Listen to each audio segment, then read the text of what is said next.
Hello everybody and welcome back to my channel Lifestyle Critic. I hope you're having a brilliant day. So we just got the epic season finale of the first season of What If, which was pretty damn epic, I have to say.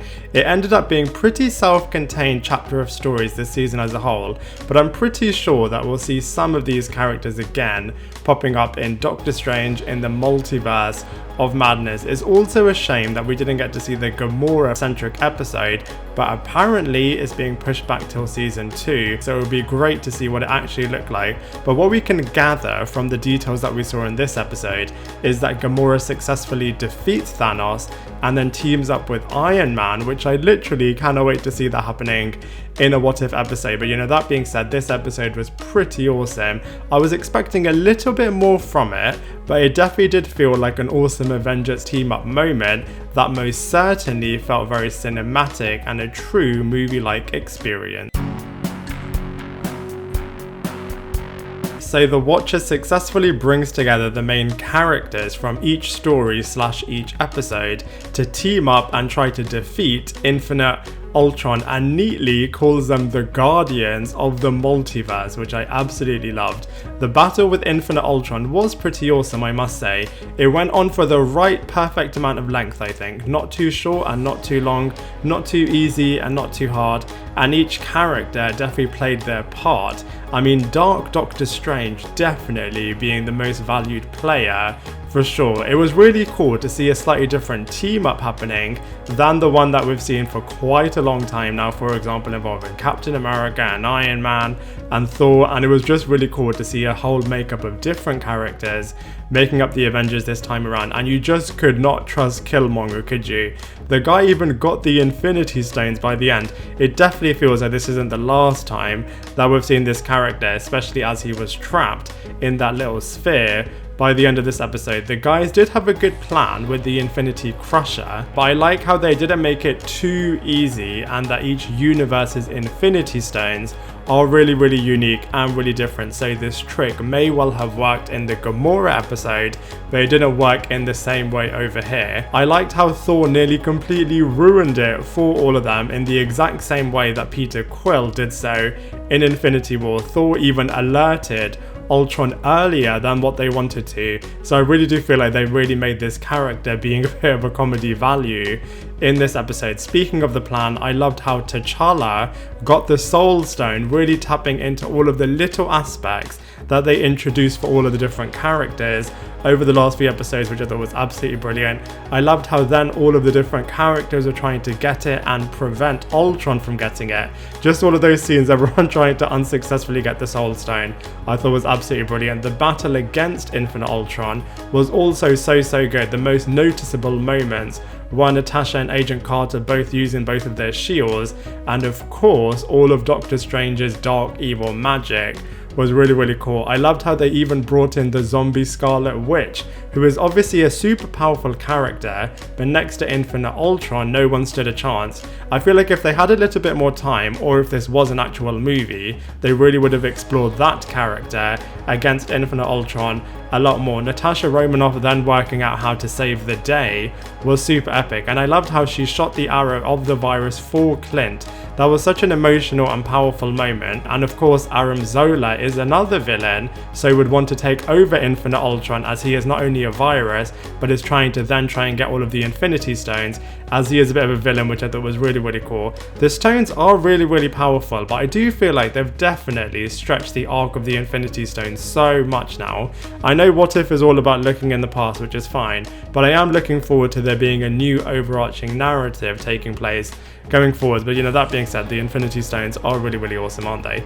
It was a true Disney ending, with everyone returning back to their own particular worlds and having a bit of a happy moment, except for Natasha Romanoff, whose obviously world was completely destroyed by Infinite Ultron, but even she got a bit of a nice ending, as she went into a world where her character actually died and was then able to reunite with the Avengers and defeat good old even Loki. And also, for the first time in What If, we got a bit of a post-credit scene that saw the Agent Carter have her own happy ending, as maybe we get to see Steve Rogers coming to the present day behind the Iron Crusher, which is absolutely amazing. And so from a storyline point of view, this episode totally delivered.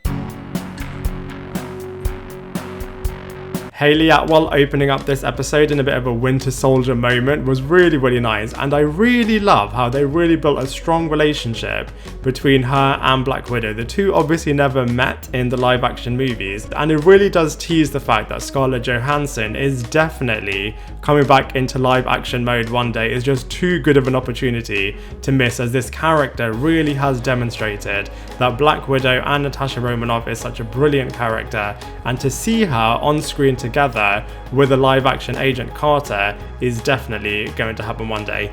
Benedict Cumberbatch, as always, was such a don as Dark Doctor Strange. He's not really as evil as he was in the previous episode, but the fact that he has all of these powers inside of him really did mean that he was able to not only protect but also attack Infinite Ultron in a way that really did help the Guardians of the Multiverse out so much.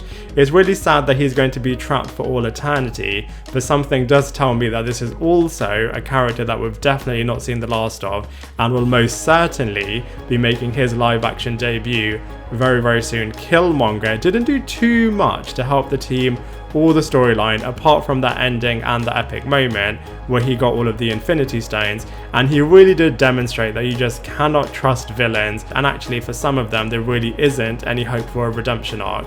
Seeing him with all of the Infinity Stones against all of the other characters in the universe would be really, really cool, and I wonder, like with all of the other characters I just mentioned, if we'll also see this character coming into live action one day. Chadwick Boseman was so great, always bringing pure of heart to the character of T'Challa, and it was really great to see him with Killmonger again, even though they were from different universes. And the chilling irony is that this Killmonger actually killed the T'Challa in his own universe, which definitely was really, really eerie. Chris Hemsworth was so much better in this episode as Party Thor than he was in his own dedicated episode, where I have to say it was a bit of a joke.